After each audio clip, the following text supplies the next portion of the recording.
करके वो सैयद जवाद से सर्टिफिकेट लेकर जाते हैं और सुप्रीम कोर्ट आस्था के हिसाब से फैसले दे रहा है। वो मतलब कुछ भी बोलना है पल करके ये समझ, और फिर आप कहेंगे कि भाई आप लोग माहौल बिगाड़ने की कोशिश नहीं करते हैं। आप ना कोर्ट में सुनने देना चाह रहे हैं ना यहाँ सुनाने देना चाह रहे हैं, यही तो मसला है। आप एक पक्ष के आपके होते हुए सरकार को आपसे अच्छा कौन डिफेंड कर सकता है? मुझे लगता है विवेक भाई आप सबसे अच्छा सरकार को जो है डिफेंड करते हैं। आपने मेरा सवाल फिर रावत जी से सुना नहीं, आपको सवाल भी सुनने चाहिए थे सैयद जवाद। मैं आ रहा हूं आपके पास। वो तो भड़का रहा है टीवी को। मैं आ रहा हूं आपके पास। तो आपने आपत्ति जाहिर की ना, आपने आपत्ति जाहिर की। मेरा सवाल उनसे यही था ना कि 4 लोगों की जान चली गई, ऐसे ऐसे ऐसे ऐसे अपील का, ऐसी याचिका का क्या फायदा? लेकिन उसमें आपने आग में घी डालने का काम किया कि ये भावनाओं को भड़काने की कोशिश हो रही है। अरे भाई कोर्ट का आदेश भावनाओं को कैसे भड़का सकता है किसी के? बिल्कुल भड़का सकता है। भड़का नहीं रहा तो क्या हो गया संभल में? ये भड़की नहीं, आप किसकी तो वजह क्यों से भड़के भड़की है? फिर? भाई सर्वे की तो बात थी, सर्वे की तो बात थी। जब वक्फ बोर्ड दिल्ली के 6 मंदिर, आप मुझे एक बात बताइए, वक्फ बोर्ड दिल्ली के 6 मंदिरों पर अपना दावा करता है, कौन सी दिल्ली में आग लग गई भाई? अरे कौन सा दिल्ली में तलवारें निकल गई और त्रिशूल चला दिया गया? कौन सी भावनाएं भड़की जब वक्फ बोर्ड ने कहा कि 6 मंदिर वक्फ बोर्ड की संपत्ति है? कौन गया कोर्ट? कोई कोर्ट गया उसमें? तो मुझे बताइए ना, कहां भावनाएं भड़की? आप झूठ, कहां भावनाएं भड़की? कहां भावनाएं भड़की? नहीं भड़की। यही कह रहा हूं, यही मैं कह रहा हूं कि बात को समझिए और आग में घी डालने का काम मत कीजिए। मैं सौरभ दुबे जी के पास जा रहा हूं, फिर आपका रुख करूंगा। आग में घी डालने का काम आरएसएस के लोग करते हैं और यही जो है संगठन के लोग करते हैं जो बैठे हैं अभी जिन्होंने आग लगाई है। ठीक है, फिरोज बख्त अहमद भी हमारे साथ जुड़ गए पैनल पे, सौरभ दुबे, उसके बाद में दानिश कुरैशी जी आपके पास आ रहा हूं। ये क्या मसला है सौरभ दुबे जी? भाई आखिर इस देश में कोई तो एक लिमिट तय होगी कि भाई इसके बाद ये नहीं करना है। नहीं, लिमिट कैसे तय करेंगे आप बताइए? लिमिट तो तय करने वाली सरकार है। सरकार की तरफ से कभी कोई बयान, अगर इस तरह का कोई बयान आ रहा हो तो सरकार की बातों को मानना चाहिए। हमें तो सरकार पे विश्वास करना चाहिए, संविधान पे विश्वास करना चाहिए, लोकतंत्र पे विश्वास करना चाहिए। चीखने और चिल्लाने से कुछ होता नहीं है। यहाँ पर अगर कोई चीख और चिल्ला रहा है उससे कोई भी मतलब नहीं है। देखिए, जब लोग कहते हैं कि वक़्फ़ की बोर्ड पे जो है लाल किला बना हुआ है, वक़्फ़ की बोर्ड पे ताजमहल बना हुआ है, तो वो भी किसी सरकार का जो है वो ऑफिशियल बयान नहीं होता। लोगों की भावनाएं हैं, लोग कहते हैं, उस पर जो है जो भी सरकार है वो फैसला लेगी। इसी प्रकार से जो लोगों की भावनाएं हैं, हिंदू आस्था के अंदर जो लोग की भावनाएं हैं, उनका मानना है कि इस जगह पर क्या ये मंदिर था, अगर उसको लेकर के वो कोर्ट में जाते हैं और कोर्ट एक आदेश देता है तो कोर्ट के आदेश को तो हम सबको मानना हम सबका फर्ज है, कर्तव्य है। भाई कोर्ट उसके अंदर शामिल हो चुका है, बिना कोर्ट के तो कुछ भी कहे, कोई जबरदस्ती, कोई तोड़फोड़, कोई इस तरह का कोई काम कहीं पर भी नहीं हो रहा है। सौरभ दुबे जी, सवाल इस बात का है कि सिलसिला कब रुकेगा? मैं वही बता रहा हूं आपको। देखिए सिलसिला मैं बता रहा हूं आपको, वही बता रहा हूं। देखिए, जहां तक अजमेर शरीफ की बात है, ठीक है, दरगाह की बात है, सरकार जो है लगभग 800 वर्ष हो गए उस दरगाह पे। जितनी भी सरकारें आई वहां पर सब सरकारों ने कभी कोई छेड़छाड़ की नहीं की।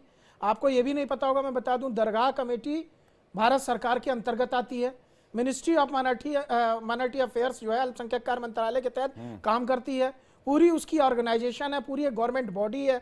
जो उसके जो है जो उसका चुनाव होता है, उसके प्रेसिडेंट बनाए जाते हैं। वहां पर जब उर्स लगता है तो बाकायदे जो है वहां के डीएम और एसपी शामिल होते हैं उस पर, वहां पर प्रशासनिक व्यवस्था के माध्यम से। अरे तो बेवजह उंगली करने की क्या आवश्यकता है? इसका जवाब दीजिए उंगली ना। सरकार नहीं कर रही है ना सर, उंगली सरकार थोड़ी ना कर रही है, लोग हैं, लोगों की आस्था है। अगर लोगों को लगता है, एक बात बताइए, एक बात तो सच है ना कि ये देश का जो इतिहास है वो सनातनी इतिहास है। नहीं, इस देश के इतिहास में तो साफ नजर आता है कि हिंदू मुसलमान करवाना। नहीं, हिंदू मुसलमान कौन करवा रहा है? हिंदू मुसलमान बताइए। इस तरह की याचिकाओं का मकसद क्या लगता है? मैं तो आपसे पूछ रहा हूं। याचिका देना, इस यहाँ पर इस देश के अंदर ऐसी ऐसी याचिकाएं लगा दी जाती हैं कि आप बहुत आश्चर्यचकित होंगे। लोग परिवार में जो है अपने पत्नी को लेकर के याचिका लगा देते हैं, पति को लेकर याचिका लगा देते हैं। तो याचिका लगाने का तात्पर्य समझिए। भाई पति पत्नी की याचिका में नहीं, मैं वही कह रहा हूं, आप समझिए, माहौल नहीं बिगड़ जाता। नहीं, घर के अंदर का माहौल बिगड़ता होगा, मोहल्लों और जिलों में लड़ाई नहीं हो जाती है? वही मैं कह रहा हूं कि दो पक्षों में तलवारें नहीं खिंच जाती? माहौल बिगाड़ने का काम जो लोग करते हैं वो आपके चैनल पे देखे, सैयद जवाद जैसे लोग बैठे हैं जो यहाँ पर जो है जिस प्रकार से ये लोग बयानबाजी करते हैं, इनके मौलाना, नहीं तो आप भी तो आस्था की बात करें कि भाई हमारी आस्था है आपकी, फिर से कह रहा हूं आपको, आस्था है आपकी, आप जाके देखिए आस्था का क्या स्थिति है। आप गोवा के बारे में जानते हैं कुछ? गोवा में कितनी मंदिरें थी पता है आपको? मेरी आस्था सुन, पुर्तगालियों ने कितनी मंदिरें तोड़ी गोवा में? अब मेरी आस्था तो सुन लीजिए। नहीं, हिंदू मुसलमान करते हैं आप लोग जानबूझ के। मेरे सवाल का जवाब दीजिए आप। मेरी आस्था, गोवा में कितनी मंदिरें पुर्तगालियों ने तोड़ी? इस सवाल का जवाब दीजिए। मैंने अभी तक तो बात ही नहीं की हिंदू मुसलमान की। मैं फिर से कह रहा हूं, मैं आपसे पूछ रहा हूं इस तरह की याचिकाओं का मतलब क्या है? अजमेर शरीफ दरगाह में 800 वर्ष से चादर चढ़ रही है, हर प्रधानमंत्री चादर चढ़ा रहे हैं। प्रधानमंत्री नरेंद्र मोदी की चादर स्वयं मैं 6 बार गया हूं मंत्री के साथ, 6 बार मैंने चादर वहां पर चढ़ाई है।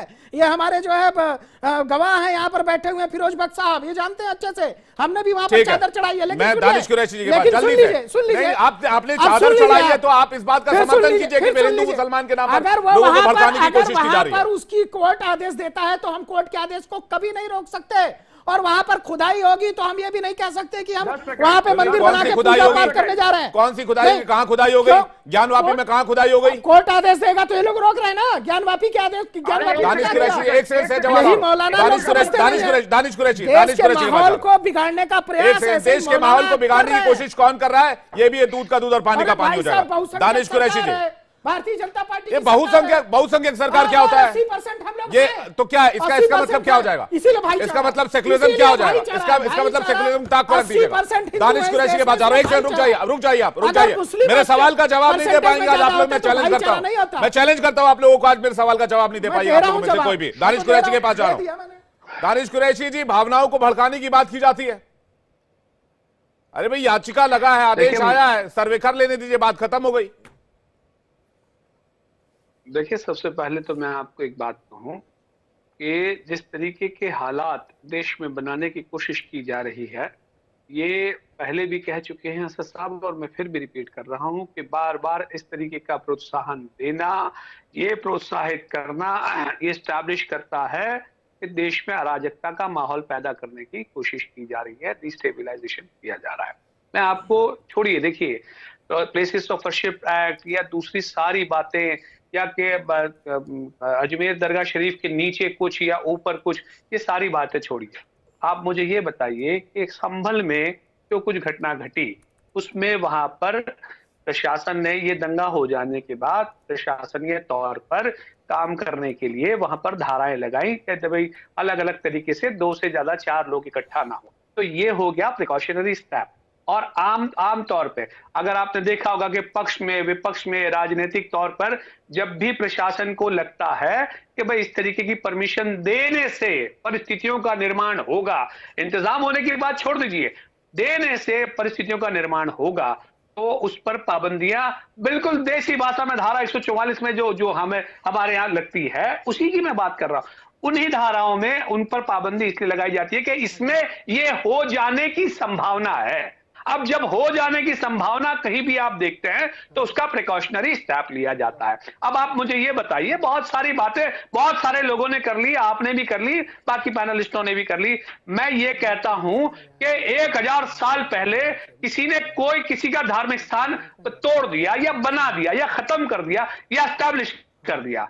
हमारे यहाँ का वर्तमान जो कानून है वो तो ये कह रहा है कि भाई जो नेचर है, जो क्रिएशन है, उसका वो चेंज नहीं किया जा सकेगा। ये तो आप भी मानेंगे, बना नहीं करेंगे, ये मुझे भी मानना पड़ेगा, तमाम लोगों को मानना पड़ेगा। अब मैं सेक ऑफ आर्ग्यूमेंट आपको ये कहता हूं कि कोई सर्कमस्टेंसेस में इस देश के कानून के मुताबिक भाई आपका घर या आपकी प्रॉपर्टी या आपका स्टूडियो जो है वो कानूनन मैं कभी पा ही नहीं पाऊंगा, उसके बावजूद भी अगर उसके लिए घर्षण कर रहा हूं तो आप मुझे बताइए क्या दिलों में गुबार पैदा करने का काम नहीं है कि मैं शांडिल्य जी का जो घर है वो ऑलरेडी मेरे दादा परदादों के पास कब्जे में था लेकिन अब नहीं। तो ये जो घृणा की राजनीति भारतीय जनता पार्टी और उसकी भगीनी संस्थाएं कर रही हैं, ये बहुत बड़ा अपराध है। एक सवाल और लूंगा दानिश कुरैशी जी।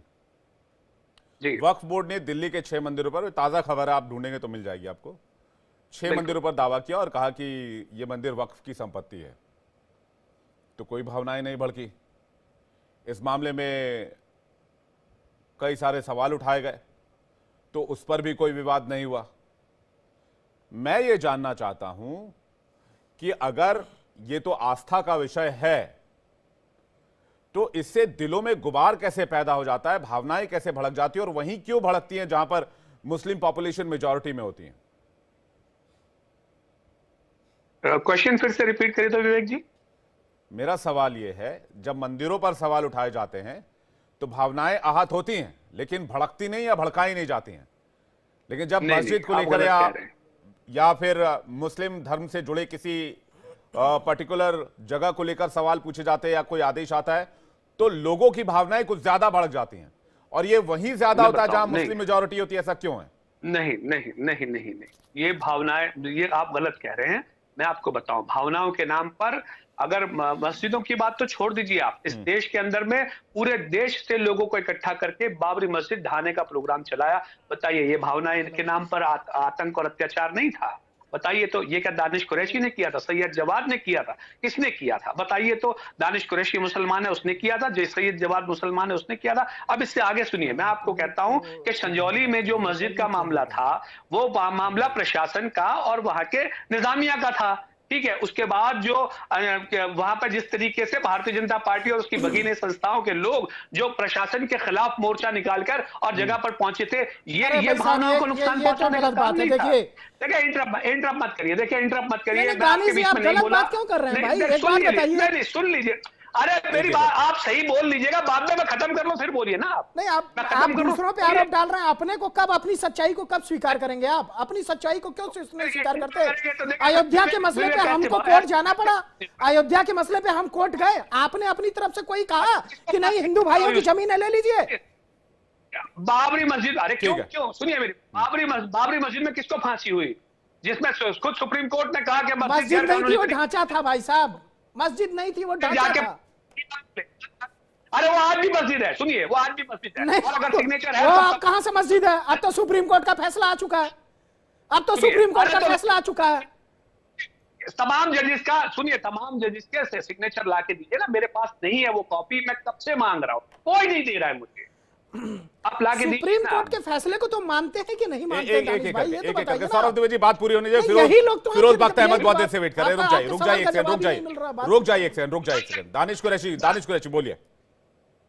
देखिए, अब मैं आपको एक बात कहूं कि अभी जो हमारे वो पूरी जो मैटर थी बाबरी मस्जिद वाले मामले में, अभी हम एक आध दो दिन पहले ही मैं हिंदुस्तान अखबार जो है उसका एक आर्टिकल पढ़ रहा था। उसमें वो क्लैरिफिकेशन दे रहे थे कि भाई मैंने जो है भगवान से नहीं पूछा, जबकि वो तो खुद पक्षकार थे बाबरी मस्जिद में। अब आप मुझे बताइए कि जब उन्हीं से पूछा जा रहा होगा तो फिर कैसे इंसाफ मिलेगा बताइए ये? और शायद आर्टिकल की कॉपी चाहिए तो मैं दे दूंगा आपको। देखिए, ये गलत बात है। एक ये पार्टी के प्रवक्ता होकर के इस देश में जो है एक जिम्मेदार नागरिक है, मैं मानता हूं दानिश भाई, लेकिन जिस प्रकार से कोर्ट के, सुप्रीम कोर्ट के बयान आने के बाद वहां पर मंदिर का निर्माण हुआ, बार बार बाबरी मस्जिद की बात कर रहे हैं, ये गलत बात है। यही मैं कहता हूं कि आप लोग